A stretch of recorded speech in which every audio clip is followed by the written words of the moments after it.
Actually, I'm not. Now I am. So I'm recording the session. I'll go back and do a little video for those that couldn't make it. And most of you are actually here. I'm very impressed with the attendance today, so I appreciate that. Well done. For the 5 that aren't here, I'll make sure they get the rubric here in a video form. Now, Ms. Baldwin, to answer your question, if it starts shorting out, if you really struggle kind of seeing things, when you get into your small group, just ask somebody to share their screen so you can see the DBQ as well as you're going through, okay? It's no big deal. You'll be able to kind of go through what we're gonna do on this DBQ, and if for those of you that are looking at the actual DBQ, on the second page is where the DBQ actually starts. Now this DBQ, it's in the PDF, the question, and I always ask you to look at the question first, okay? The question is, historians have traditionally labeled the period after the War of 1812 as the era of good feelings. Evaluate the accuracy of this label considering the emergence of nationalism and sectionalism. All AP teachers that are worth their salt are going to tell you, you need to know what the question is addressing. What do they want you to know? What do they want you to answer? Okay. Now, what they are no longer doing, and you don't need to worry about this anymore, is you see after that, they say, use the documents and your knowledge of the period 1815 to 1825 to construct your answer. They used to constrict you to this is the only time period you can talk about. They no longer do that. So any question you get moving forward that tells you to only talk about a specific time period, you can actually ignore, okay? The only part of the question I'm going to ask you to concern yourself is, our historians have traditionally labeled the period after the War of 1812, which is literally the part of history we just went over last week with your journals and with your test. They labeled that the era of good feelings. And if you remember from the outside information that you should have from the presentations, this was from a newspaper article that was talking about James Monroe's goodwill tour of New England, okay? So he goes up into New England to basically let everybody know everything's fine, no worries, and they labeled it, oh, we truly are in an era of good feelings. So what the AP board is asking you to do is, first, to evaluate the accuracy. Is this a legit, title of Monroe's presidency? Is this a legitimate way of looking at his presidency? Is this label accurate? That's the first part. The second part is they are saying, considering the emergence of nationalism and sectionalism. So what are you going to have to do? You're going to have to address how these two things start to emerge during that time period. If you neglect that part, you're going to lose a point on your thesis, because remember, it has to answer the whole question, okay? And this is kind of where they're saying it's okay to address the first part in one sentence and the second part in another sentence, okay? So that's kind of where they're getting that from. Now, you notice then they break off into documents, okay? Documents, and again, you're only going to get 7. In this one, you have 9, okay? Now, I'm going to go all the way down to document I, and I'm going to take over your screens just for a second to kind of show you how this works, okay? So here is document I, and the reason I'm skipping all the way down is this one's pretty tough to understand, okay? That's not to say that the A through H are easy. They're not, but we're at least they're kind of more straightforward. This one is looking at presidential election maps, okay? Now, looking at this is the election of 1820. Who won in 1820? Monroe. Monroe won the presidency, okay? How big was his electoral college win? 33 or 31. I can't read. 231. Is that what it said? It's tough to see, but it's actually 231. I said that. Yeah. Okay, 231 against 1. So 231 to 1. Okay, so that is a crushing defeat because, let's be honest, Monroe was the only person on the ballot, really. Okay, he basically runs unopposed. Okay, So he runs in that one, and you notice all of these states are pretty solidly, and then the only split electoral college vote comes from New Hampshire. All right. Now that's what they're expecting you to kind of see as you're looking at this. Okay. Is somebody trying to talk at this point, or because you're coming across a little rough? Again, if you're struggling and need help, you can also chat. So that's on 1820. In 1824, this is the presidential election that you've read about theoretically, had you already read chapter 13, and you will get a video presentation on this week. Okay, and this is why I'm going over it just real quick with you guys.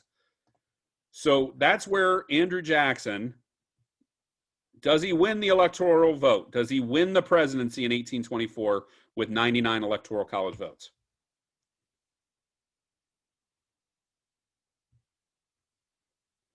Anybody know?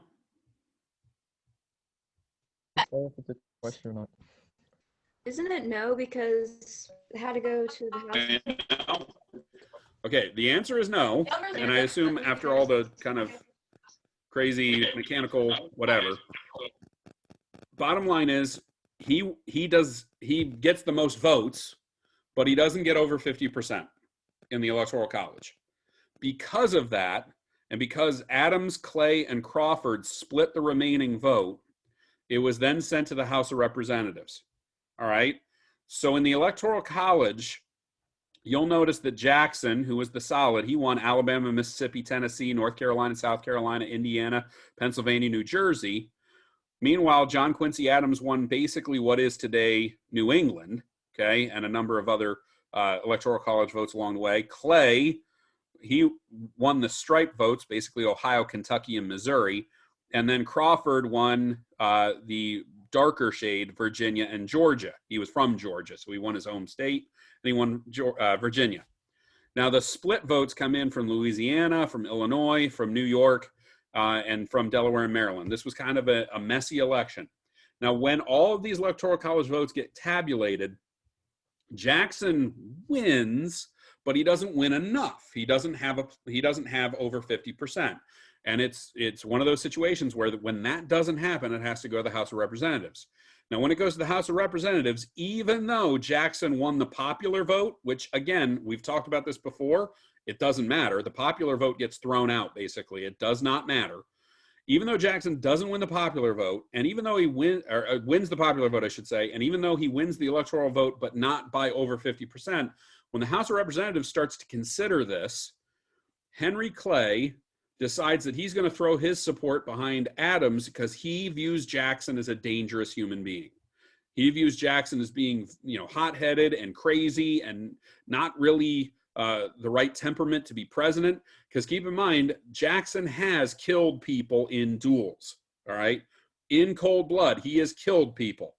So Henry Clay says this is not the right guy. Now, what's funny is that Henry Clay is also going to fight his share of duels. So Clay is really the pot calling the kettle black by saying, that guy's too hot-headed. He's been in duels. So has Henry Clay, okay? But John Quincy Adams has not. So they view it as like, well, he's more calm. He's more steady-handed. He's got the diplomatic experience. So John Quincy Adams gets the House of Representatives votes that year and wins. All right. So he wins the presidency. Now, why is that such a big deal? Jackson turns around and goes, how in the world does a guy who finishes almost, 50,000 popular votes behind me and, about 15 electoral votes behind me as well, how is he the president of the United States? And basically what happens is Clay's people vote for Adams. He kind of skews it, and Clay is in charge of the House of Representatives at that point. He is the speaker. And this is where this idea of the corrupt bargain comes in. The corrupt bargain is the idea that Henry Clay basically gave the presidency to John Quincy Adams.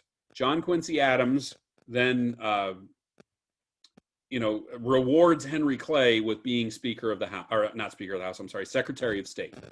So Henry Clay becomes Secretary of State. Now, can anybody tell me why that's such a big deal? why somebody would want to be the Secretary of State.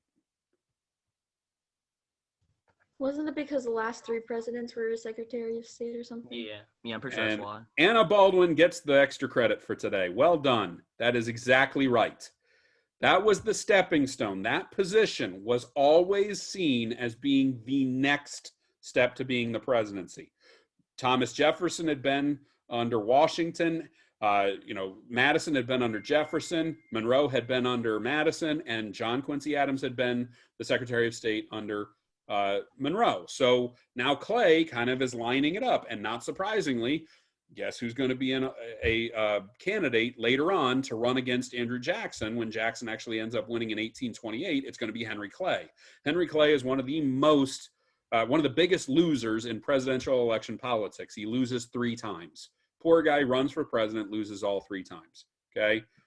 Still a very accomplished guy. We'll talk about him and how accomplished he is later. But bottom line is, this is what is called the corrupt bargain. Now, this is not really what happened. Clay is actually the odds-on favorite to be this. He was a diplomat himself. If you remember, he was one of the guys that negotiated the Treaty of Ghent after the War of 1812. He was widely respected. He was a compromiser. He was the architect of the Compromise of 1820, or the Missouri Compromise as it's known. So Clay is kind of the odds-on choice to be Secretary of State anyway. And keep in mind as well, there's nothing in the Constitution that says you can't do this, okay? Believe it or not, that what they did was totally legit. That would have been totally fine, okay? Let's say this year's election with Biden and Trump had gone to the House of Representatives, and the House of Representatives, let's say, since most of the states are Republican, and they said, oh, we're going to throw this election towards Donald Trump. What would happen if somebody said, let's say Mitch McConnell says, you know what, I don't want Trump to be president. We'll do whatever it takes. And he forms a coalition to like skew the votes. And then Biden becomes president and makes Mitch McConnell the Secretary of State.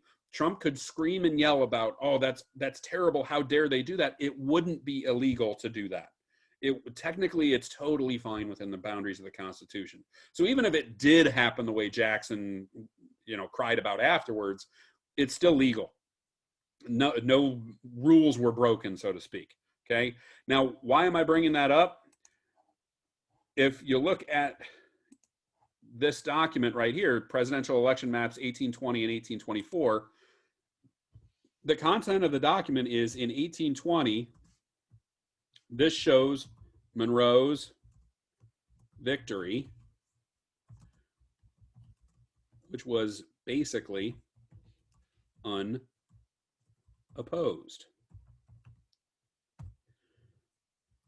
1824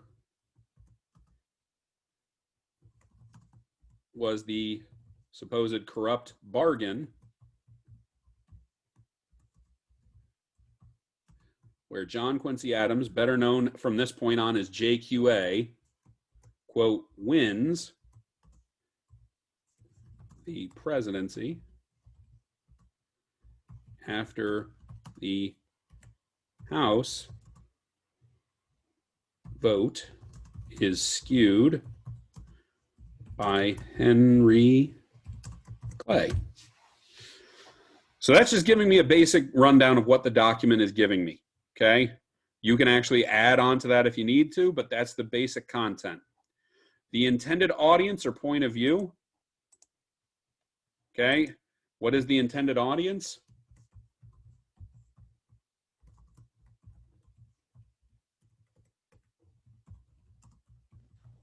History students.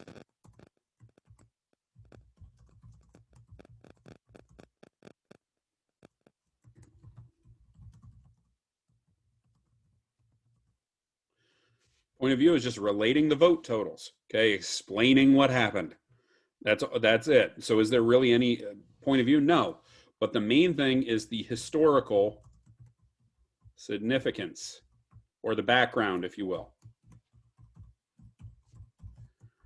This is where you can talk about Jackson's claims of a corrupt bargain. You can talk about John Quincy Adams as Secretary of State, leading to the presidency, as Ms. Baldwin correctly pointed out.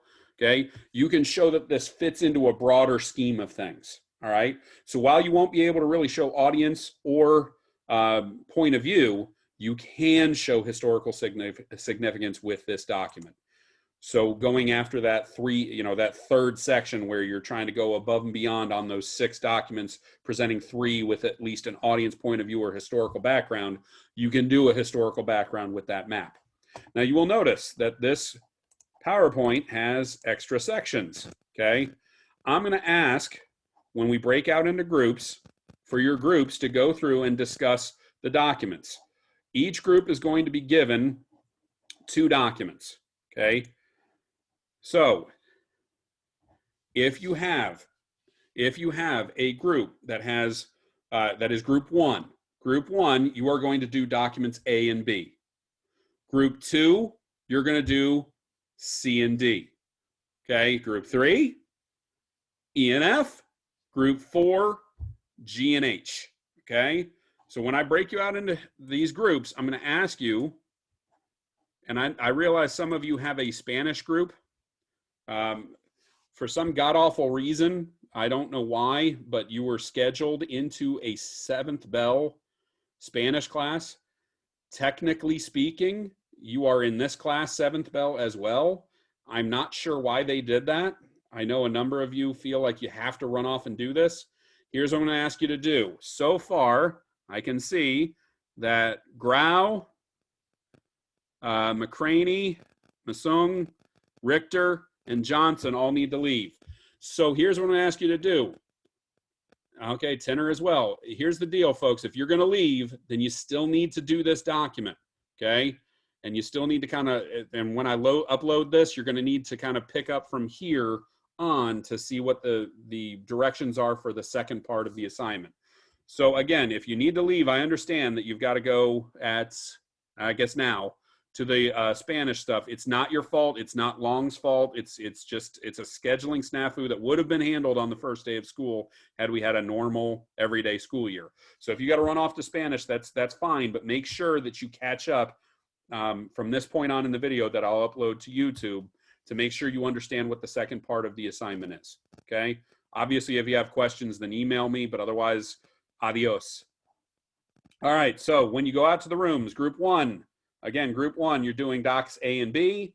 Group 2, C and D. Group 3, E and F. Group 4, G and H. And you're doing exactly what I just did with document I on that Google slide.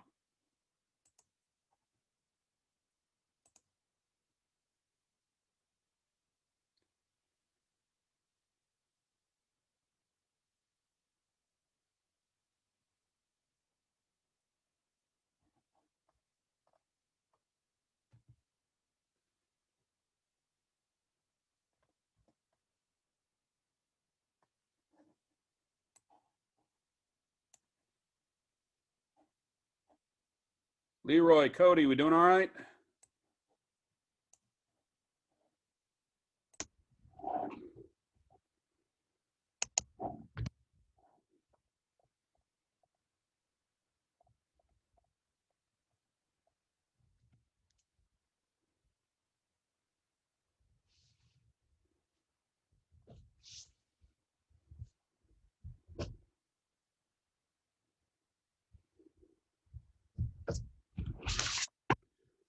Okay, welcome back in, folks.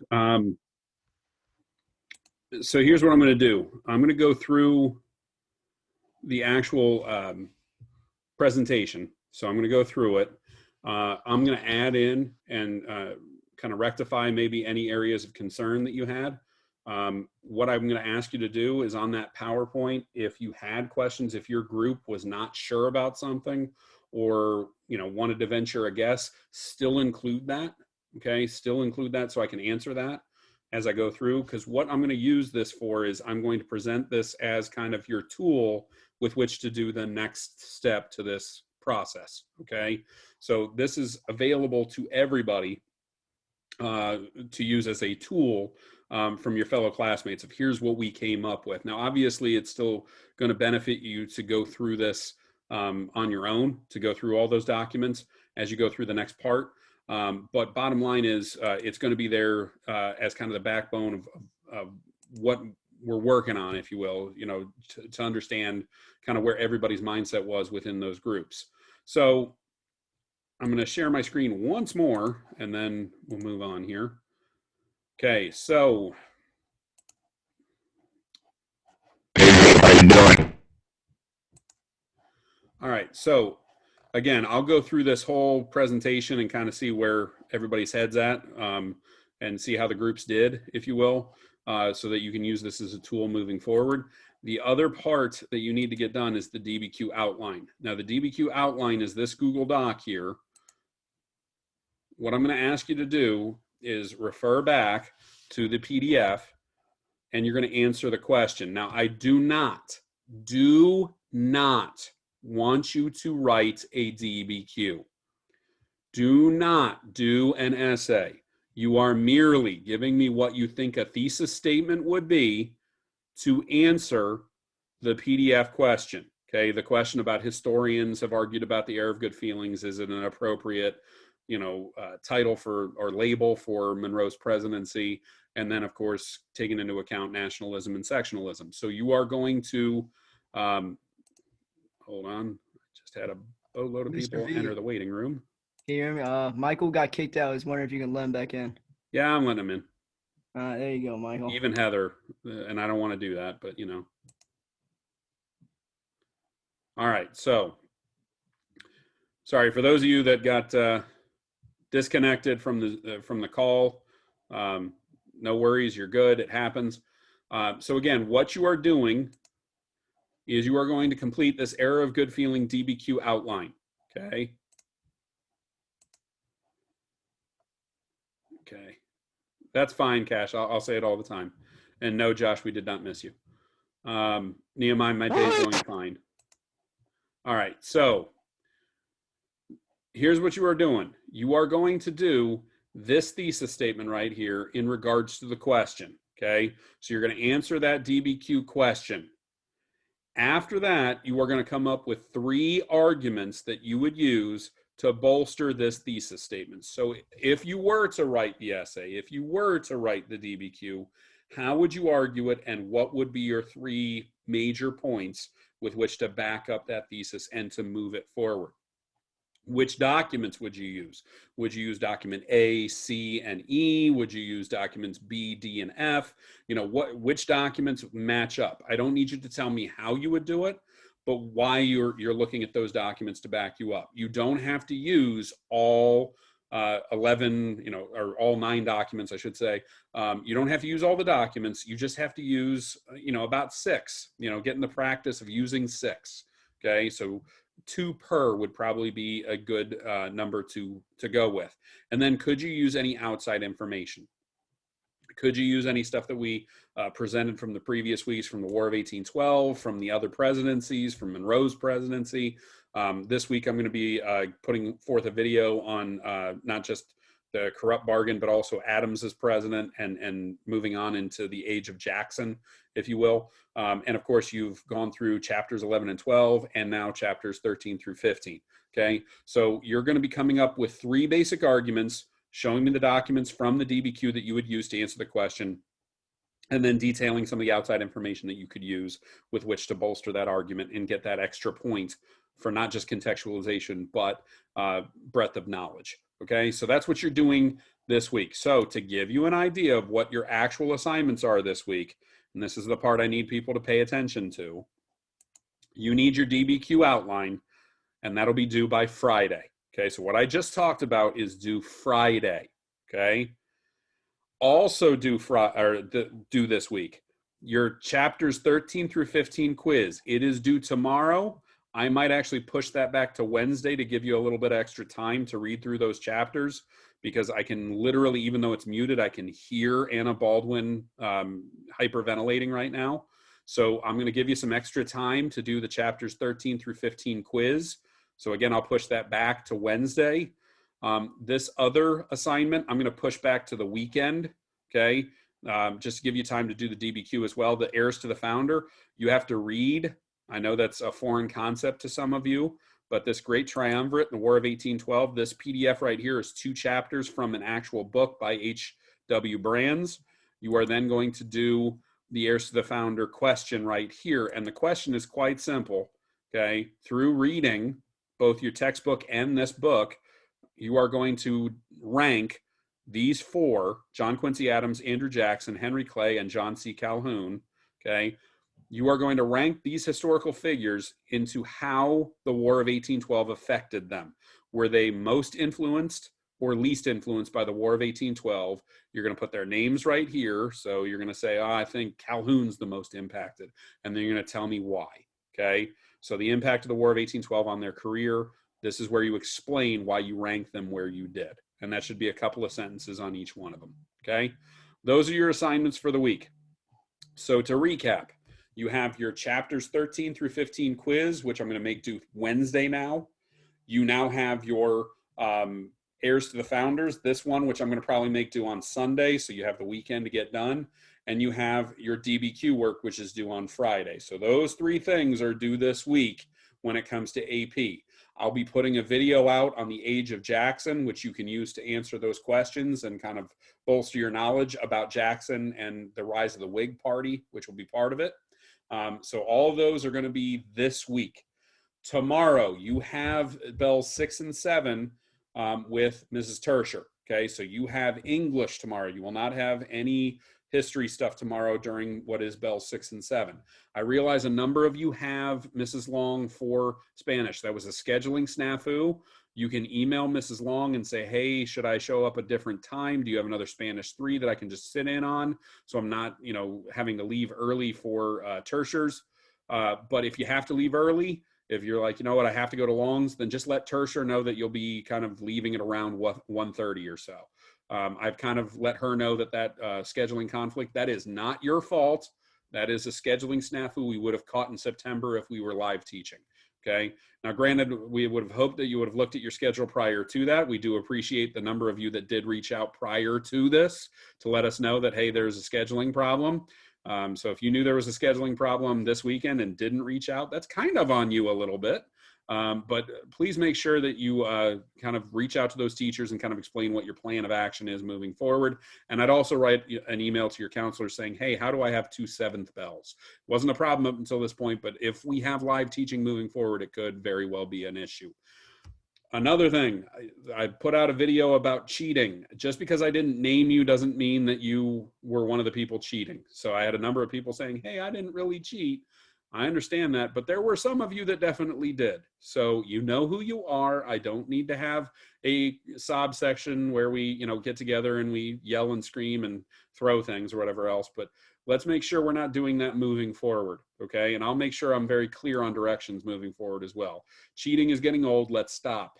And for those of you that are kind of falling behind on work, please email me prior to it being a problem. I'm tired of getting an email 3 weeks after something is due saying, hey, aren't you going to grade this? Let me know it's a problem beforehand, then we'll talk. I'm not going to bite your head off if you're kind of constantly communicating with me, okay? There are a number of you that email me at the regular letting me know where you're at. That's fine. I'm not coming down on hard on people that are emailing me on the regular to let me know there is an issue. If you ask me for an extension, that's always a possibility if you're talking with me, but asking me 2 weeks afterwards for leniency, it's one thing if you do it once, it's another if it's a regular occurrence. So leniency is going to start wearing thin real fast if we're not going to communicate. So please make sure you're reaching out if you have questions, concerns, comments, whatever else as we move forward.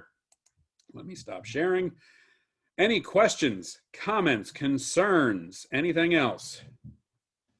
No, Nehemiah, no one misses you. We're good. For the one that's due Friday, how much would you want us to write for, would you want us to briefly explain or your outline? Is that what you're asking? Yeah. Mm-hmm. Okay, so the thesis statement is the only one that needs to be a sentence or two, okay? So if you want to break it into 2 statements, that's fine, but the thesis should be well developed, all right? Underneath that, your arguments can be entitled arguments. You don't have to write out the full main idea if that's what you're getting at. Do I have to write the first sentence of each section? No. It just needs to be a basic, it could be a bullet point, it could be just a subheading, just telling me where your mind's at. If argument 1, economic impacts of, you could just say that's kind of where you're headed and these are the documents that are going to back you up. Okay. And literally the section that says documents used, you can just say B and D and be done with it. You don't have to tell me which document specifically. And then underneath that, outside information, you can bullet point that as well. It doesn't need to be well-developed sentences. It can just be something where you can show me where your head's going to be at. So for example, like my outside information would be the corrupt bargain of 1824, or the rise of the Whig Party, or, you know, whatever else. You know, you just kind of scribble in little things you would use as outside information to help you out. That makes sense. Thanks, V. I do what I can. Stoffer, current events. What's going on right now? All right, fine, Stoffer, here you go. Is Stoffer even here? Yes, she is. I see her name. All right. So current events, I'll give you a basic update of what's happening right now. No hurricanes, but hey, winter storm. So you got that going on. If you are planning on going out today, please be careful into tomorrow, because you know how people drive in these conditions. The COVID update is that it's ballooning, but we're going to see probably a dip. Don't get too excited. That dip is because the COVID centers that we're testing are shut down for Thanksgiving. So the reporting is going to be a little slow.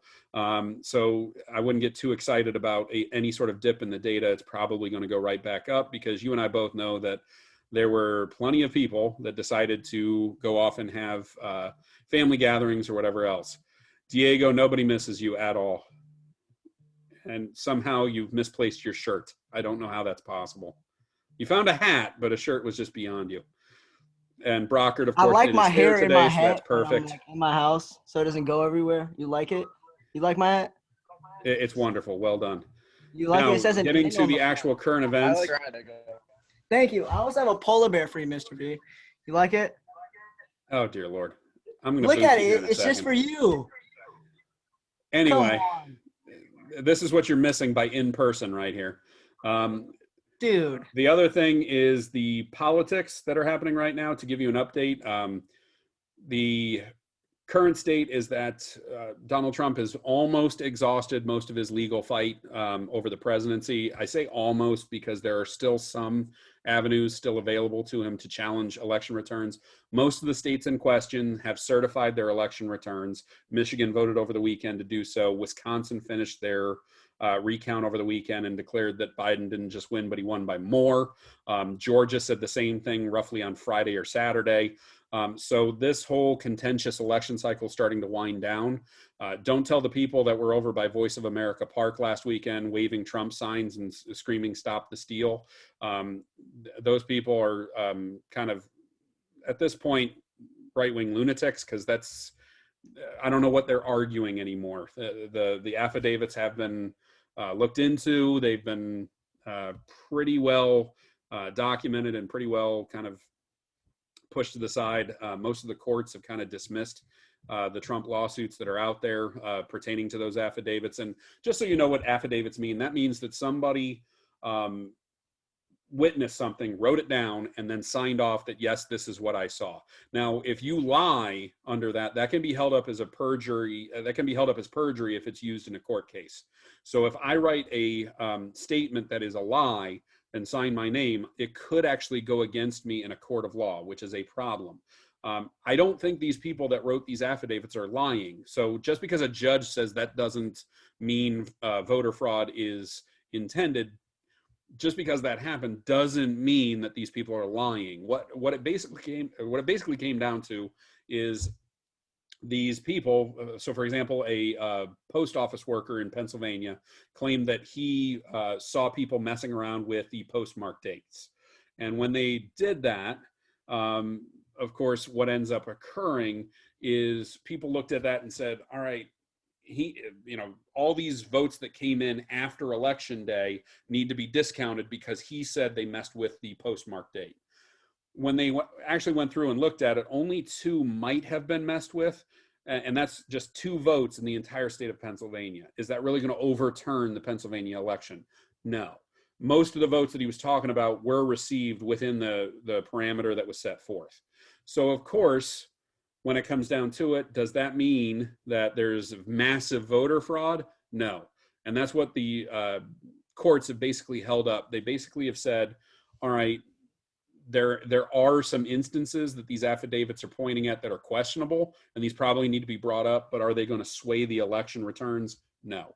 So that's where these states are starting to say, you know what, we're going to certify our election returns, and basically Biden is going to be president of the United States. So what Georgia and Michigan did over the weekend is they basically told the Democratic Party, send your electors to the state capitol on December 20th. They will register their votes for Biden, and then the Electoral College will officially announce that Joe Biden's been elected president 306 to 232. Okay. Then they send it off to Congress. Congress, when they meet on January 3rd, they swear in new members, and then they immediately certify the election returns as a national election. That's the first time it becomes a national election. And then the Electoral College is certified. Biden becomes president. 17 days later, he's standing there putting his right hand up and swearing that he will uphold the Constitution. You know, he'll take the oath of office and become the 46th president of the United States. Now, he may not be able to stand because if you paid attention yesterday, Joe Biden decided to play with his dog and he got hurt. He broke his foot yesterday. So Joe Biden may be in a boot. He might be on crutches. He might be a president that has to take the oath of office in a wheelchair. We don't know. They said it was hairline fractures, so he might recover in time. But be that as a lesson that when you get elected president of the United States, don't play around with your dog too much. You might get hurt. Okay. And of course, everybody's worried about the hats. But I will say this right now. I don't care, Floyd. I don't care, Yoon. I don't care, Masung. I don't care, Stauffer. I don't care what you're wearing on your head. Nobody's going to beat Brockert's hair. Mr. V, you take a good look at Zach. That defies gravity right there. Are you kidding me? This is why I love you, Mr. V. No, Michael, don't say that to me. You already know Zach has the best hair in this Zoom call, and you're out here disrespecting him. Now, keep in mind, Diego, what do I know about hair? Mr. V, you got a nice little patch of hair, okay? It's nothing to be ashamed of. Yeah, it's slowly going away. It's constantly going, makes what is Michael's your hair look like problem? complete grass, okay? You guys are just Look at his Santa hat. Okay, buddy. You're going to tell me that Zach doesn't have the best hair? Zach has very nice hair. Thank you.